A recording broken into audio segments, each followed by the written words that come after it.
Hello guys, আজকে ভাই তোমাদের একটি কবিতা পাঠ করে শোনাবে।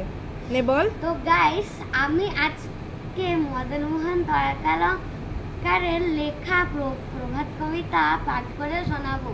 পাখি সব করে রব রাত্রি পোহাইল, কাননে কুসুম কলি সকলে ফুটিল। রাখাল গরুর পায় রয়ে যায় মাঠে, শিশু গান দেয় মন নিজ নিজ পাঠে।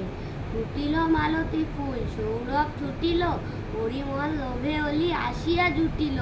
গগনে উঠিল রবি লোহিত বরণ, আলোক পাইয়ালো পুলকিত মন। শীতল বাতাস বয় জুড়ায় শরীর, পাতায় পাতায় পড়ে নিশির শিশির।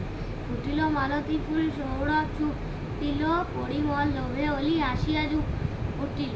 ওঠ শিশু মুগ্ধ পর নিজ বেশ, আপন পাঠেতে মন করহ নিবেশ। ডান।